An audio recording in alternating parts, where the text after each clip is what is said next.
The Grand Canyon is a mile-deep hole in the ground. And the things that live at the bottom? They don't belong in the light. I'm a ranger, and these are the 3 chilling stories they actively suppress to keep the rim trails open. The depth of this place will freeze your blood. Story 1, The Descent's Whisper. This story is from Ranger Maria Chavez, patrolling the extremely hot, remote North Rim. It was mid-July, scorching hot, and bone-dry. Maria was a seasoned desert specialist, didn't spook easy. Her job was checking an emergency cache deep on a treacherous, rarely used trail called the Devil's Backbone. She was 6 hours into her descent, totally alone. She paused for water in the midday sun. The only sound was the distant rush of the Colorado River, thousands of feet below. As she capped her bottle, she heard a faint, high-pitched whistling sound coming from directly above her, carried on the thermal updraft. It sounded like someone whistling a happy, fast tune. She frowned. Nobody should be above her, and if they were dangerously off-trail. She checked her radio, just crackling static. She figured it was some weird wind echo, nothing more. She continued down the trail, but the whistling followed her. It was now directly below her, coming from the immense empty space of the canyon. It had slowed down, becoming a plaintive, drawn-out note. She stopped, gripping the rock wall. She realized the whistling sounded exactly like her own breathing, drawn out into a mournful tune. She looked down at the sheer drop, and that's when she saw it. A single, long, bright yellow rope was hanging straight down from the trail above, swaying gently. She knew it wasn't there before. She looked up, and the rope simply vanished into the clear sky, anchored to nothing. The plaintive whistling was right beneath her boots now. She checked her radio again. The static was gone, replaced by a single, perfectly clear, deep breath, followed by a quiet, wet voice whispering, "Jump, Maria." Maria didn't hesitate. That was the deepest pit of hell calling her name. She turned and scrambled back up the narrow trail, clawing at the rock face. The whistling returned, now behind her, sounding like 1,000 people cheering and shrieking in a high, celebratory fanfare. The yellow rope was now directly in front of her, dangling mockingly, blocking her path. She kicked the rope aside, scrambling past it. As she ascended, she risked a look down. The massive, empty air of the canyon below was shimmering, and she swore she could see a faint, dark, immense spiral spinning deep in the chasm. She ran until she burst back onto the main rim trail, collapsing in total exhaustion. Maria made it back to the station and filed a report about an unauthorized rigging hazard and heat exhaustion. They checked the Devil's Backbone trail the next day. They found no rope, no evidence of any climbers. However, the final report noted that deep down, near the river, a private rafting guide reported finding an object floating in the water. It was an extremely well-preserved, ancient rope ladder, woven from human hair, and it was spinning slowly in the current. Maria quit field work and moved to the city. She won't go near heights, even escalators, no joke. She told me that sometimes, when she walks past a building site where a crane is working, she hears that high, cheerful whistling sound. And whenever she looks up, she instinctively holds her breath, terrified that the empty space above her will speak and tell her to jump. She knows that thing in the void didn't want her body, it wanted her momentum. Hold up. The Grand Canyon isn't just a big hole, it's a living nightmare. If that story already made your palms sweat, smash that like button and subscribe to Horror Spot. And tell me this in the comments, what's the deepest you've ever hiked? Did you feel alone? Let me know. Story 2, The Impossible Heat. This happened on the South Kaibab Trail, involving Ranger Ben "Boots" Kelly. Ben was a mule specialist. His job was handling supply trains down to Phantom Ranch. It was a late afternoon patrol, already intensely hot.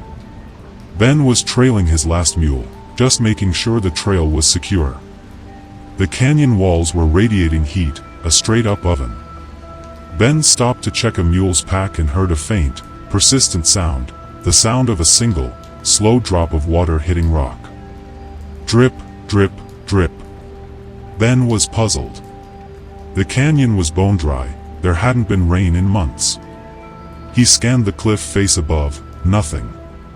He checked his temperature gauge, it was reading 130 degrees Fahrenheit, way higher than normal. He checked his radio, it was too hot to touch, almost melting the plastic casing. He figured the gauge was broken, the heat was getting to him, just desert stuff. He continued walking, but the drip, drip, drip followed him, now sounding closer, almost right next to his ear. The temperature gauge on his pack was flashing, danger. He looked down and saw the dust on the trail was starting to bubble in front of him. It was so hot the ground was cooking.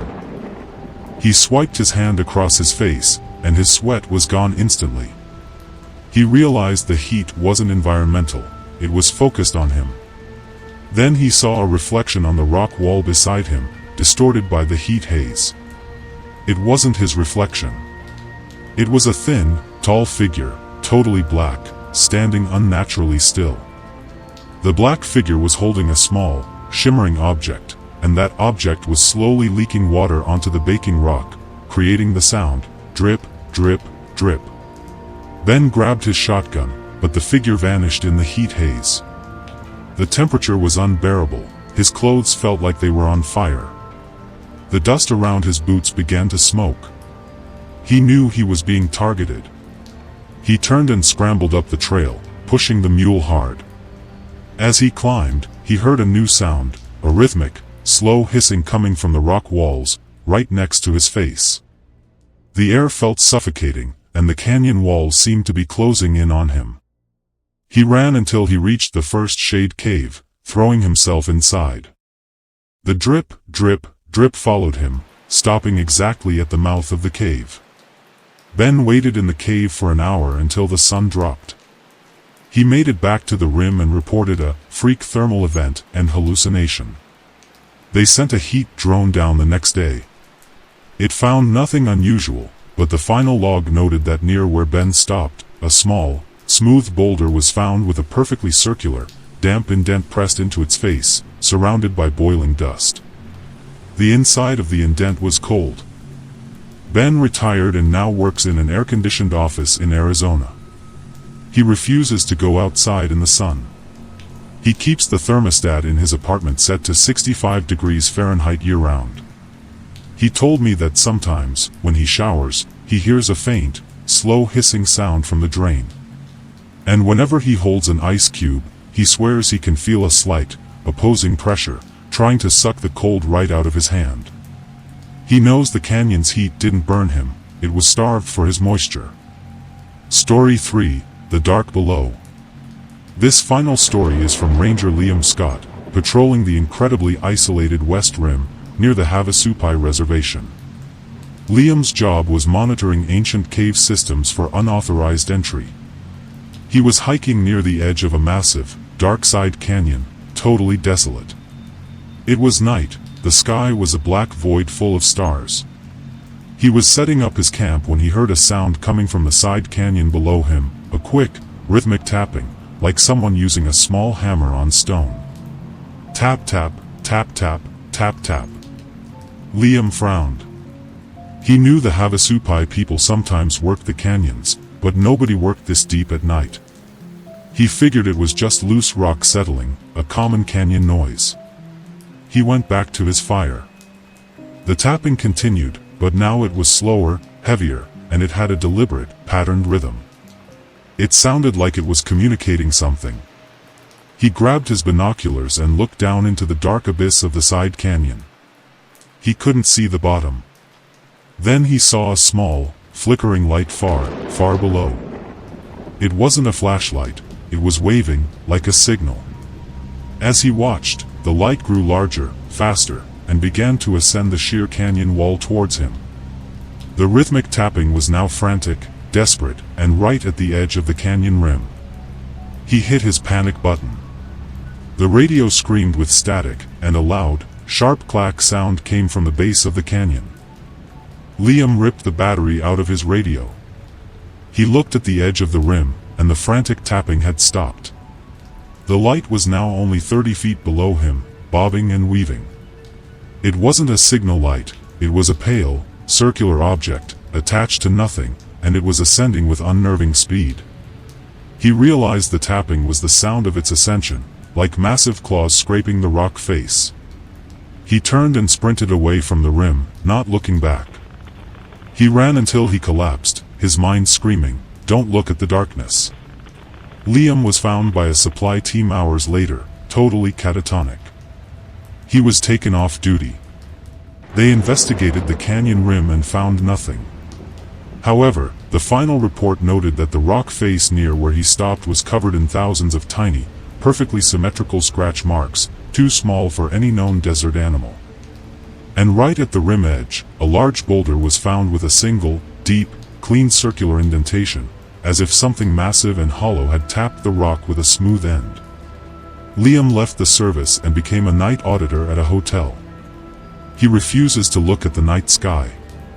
He told me that sometimes, when the elevator in the hotel dings, he hears a quick, faint tap-tap from the shaft.